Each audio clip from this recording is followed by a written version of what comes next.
Hi, this is MF Kelleher. It's the finale of Season 2. At the end of the episode, there's a preview of Season 3, Official Denial. British Spy Stories, Season 2, The Kill Order. Episode 29. Gabrielle and Panama are on one side of the hallway inside the mansion, as the rocket-propelled grenade hits the front wall. The glass in all of the windows shatters, and a large section of the front wall caves in like paper, bringing plaster and glass cascading into the space. The whole room is filled with dust and debris, reducing the visibility to 0 for 5 seconds. As the cloud settles, they can see the outline of a gaping hole in the outside wall, and water pouring out of a burst pipe that's now shattered. A shot rings out from Laravel's position, and her voice comes over comms. I hit the rocket launcher guy. Disable the launcher too, please, says Gabby. Mum. We have company beta side, says Hans. Numbers? 2. Fire at will, says Gabby. A sound of shots can be heard from the trees to one side. Launcher destroyed, Mum, says Laravel. But they're trying the car attack again. Aim for the driver. At that moment, the sound of firing comes from the front and one side of the house. Gabby goes out to the yard area behind the kitchen. That will give her some cover. She positions herself with good view of the top of the drive and can hear the car accelerating towards the house. No hit on the driver, says Laravel. They're pulling up outside the front door. Gabby can see the car, but no one opens the doors and there's a moment's silence between the bullets. She waits. After 30 seconds, Gabby raises her rifle and fires at the car, hitting the front bumper. The move triggers the men inside to disembark, and all the doors open simultaneously. 4 men emerge, with guns firing. Gabby ducks down, then opens fire on the group, hitting one, who goes down. Hans fires from the woodland and hits another. The final 2 men reach the front door, and Gabby sees them enter the house. She runs around, retracing her steps back into the hallway, and arrives as the men barge in and try to make for the stairs. Gabby pulls her trigger and hits one in the leg. The final man fires at her. Then he sees Panama, who has struggled to upright and is leaning against the wall. Panama and the man both open fire, and both are hit. The attacker goes down, and Panama slides back to the floor. Gabby runs to him, but he's weak. Vita! She slaps his cheek. He doesn't respond. She checks his new wound, which is a shot in the stomach. Hang in there. We won't be long. She is forced to leave him. Sit rep, she screams into comms. Under fire, Mum, says Hans. 1 in. A car's being made ready. Moving now, coming towards us. It has a white flag out of the side window. As the vehicle approaches, the firing stops in the woods. Gabby leaves her rifle and walks out, then stands in front of the rubble that has replaced the front door as the car draws to a standstill in front of her. Florin, Babu and Darius get out from the front doors of the car, their hands held where Gabby can see them. You win, Erica, says Babu. Gabby says nothing. You've taken out most of my men. Why would I trust you, Florin? All my cards have been played. We want a deal. You have to leave Irena and Jacob alone, Florin. That's not what we said. That's before you broke your promise. I have something of yours I'd like to trade for my son, he says. You've got nothing I want. Babu looks at Darius and nods his head, back towards the SUV. Darius walks to the back of the vehicle, opens the back door, and picks up something. Not until he rounds the corner of the car does Gabby see that he has Catherine in his arms. Her face is blooded and her body is limp as he carries her. Darius drops Catherine roughly to the ground. She's alive, says Barbu. Through the comms in Gabby's ear, Laravel's voice whispers, "Locked on the henchman?" "You're not getting Jacob," says Gabby. Barbu nods again to Darius, who pulls a gun from his waistband and points it at Catherine's body in the dirt. "Your colleague for my son." Hans walks out and stands on the edge of the woodland. The seconds seem to slow. Laravel and Hans wait for the trigger word from their operational commander. "My answer is Skylark." In the instant that the word leaves her lips, Laravel's bullet hits home on one side of Darius's head, splitting it open and spraying blood across the ground, before his body collapses. Jenny reloads and the second bullet cracks into Barbu's left foot, and he falls against the SUV. Gabby walks over to him. "Here's my deal, Florin. We'll let you live. You'll go back to Belgrade and you'll dance to our tune. When I ask for information, you'll give it to me."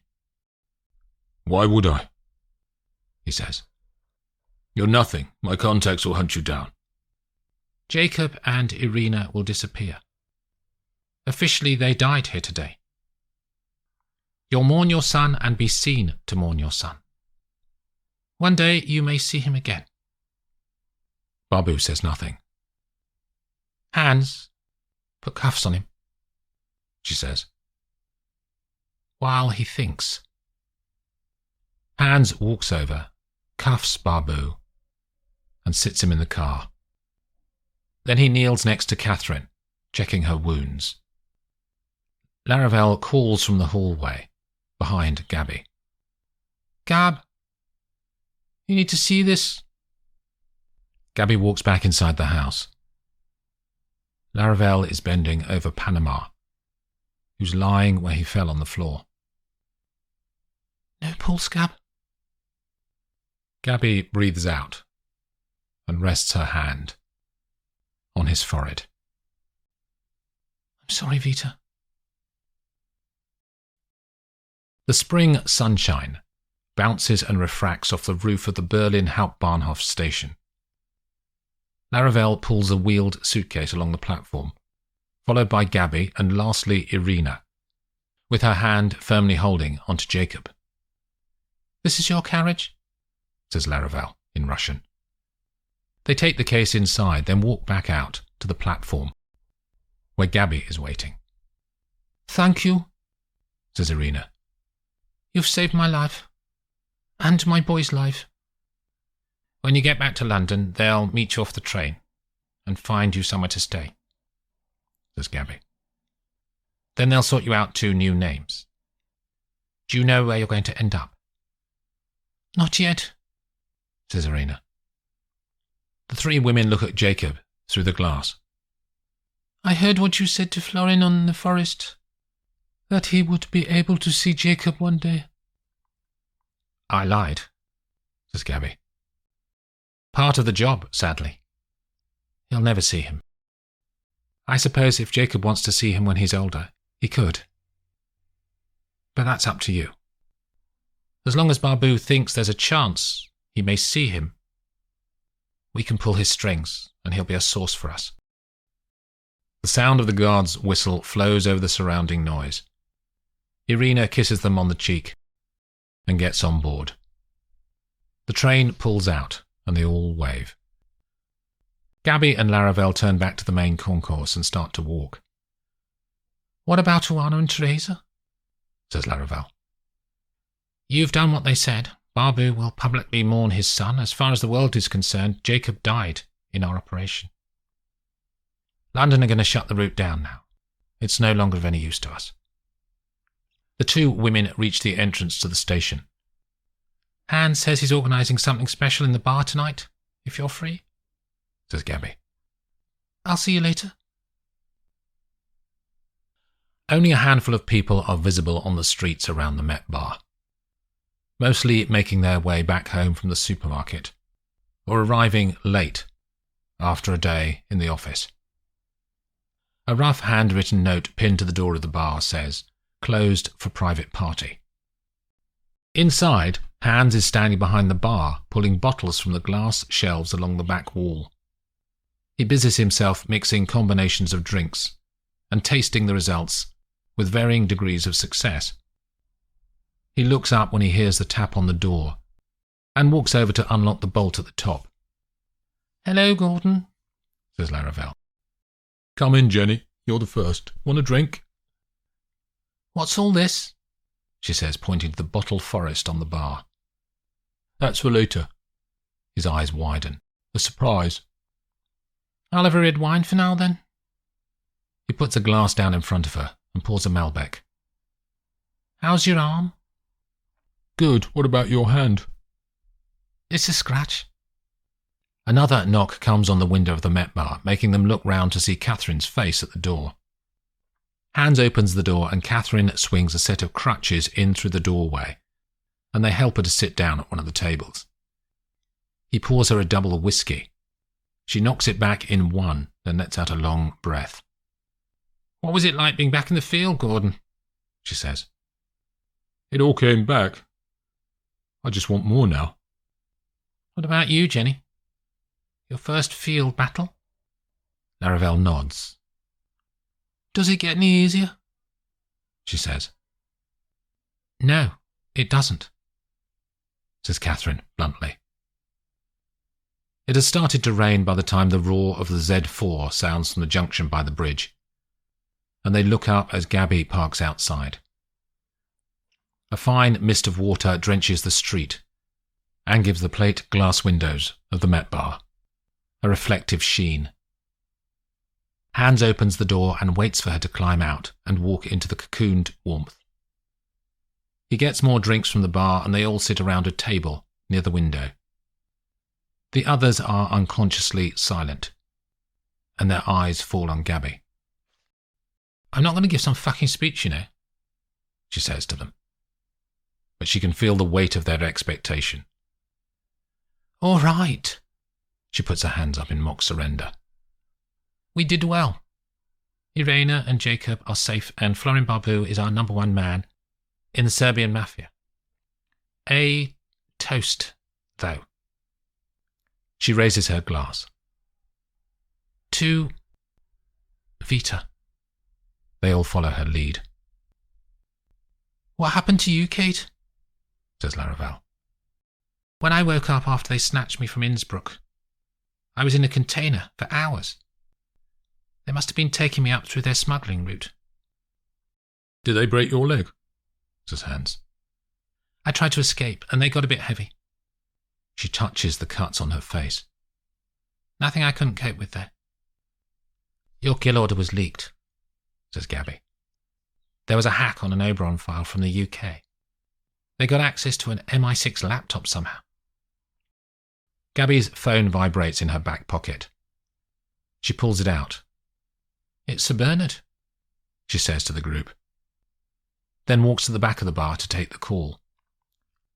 "Blackhawk," he says from the earpiece. "Sir?" "Well done on Barbu. "Thank you, sir." I don't know if you've heard about Marcus Murphy." "I heard he'd gone." "It leaves a vacancy in the role of head of MI6 European operations, Gabrielle." "Quite." "Would you be interested?" "That's very kind of you, sir," she says. "But I don't aspire to that sort of job." "Possibly as an interim, then?" "I'm sorry, Sir Bernard. My life's about field ops, getting stuff done, being in the thick of the battle. I'm no good at presentations and spreadsheets." "I hear you," he says. "I'll talk to you soon, Gabrielle." "Thank you, sir." The line goes dead and she walks back to the others. News? says Hans. Sir Bernard says well done. They raise their glasses again. So, Gordon, says Catherine, what are all those bottles on the bar for? Come this way, ladies. He stands and they follow.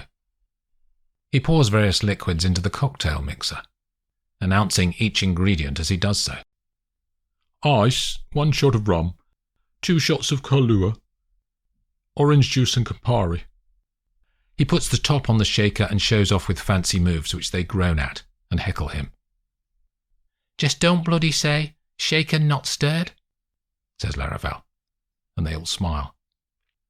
Let me present to you, says Hans, pouring the resultant mixture into a margarita glass with a slice of orange peel. the Black Hawk cocktail. He pushes the glass towards Gabby. She takes a sip. The others wait for her reaction. Actually, I could be persuaded to like this. After 1 or 2, Gordon. And they all laugh. Coming next week, British Spy Stories Season 3.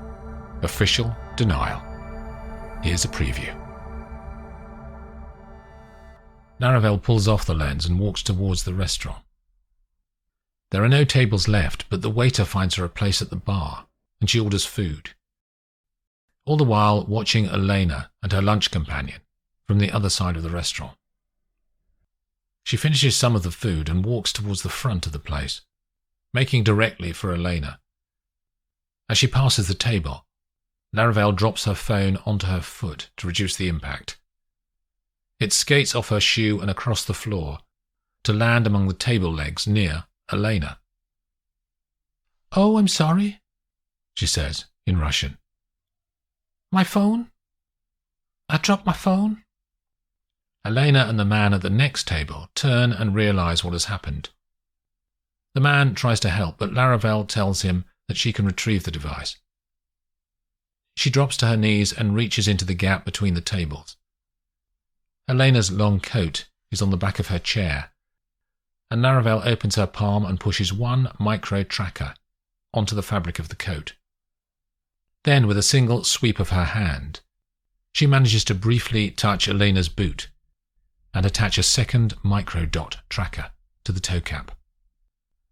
With profuse apologies, she stands up and proudly shows that she has the mobile phone in her hand, and everyone goes back to their meals.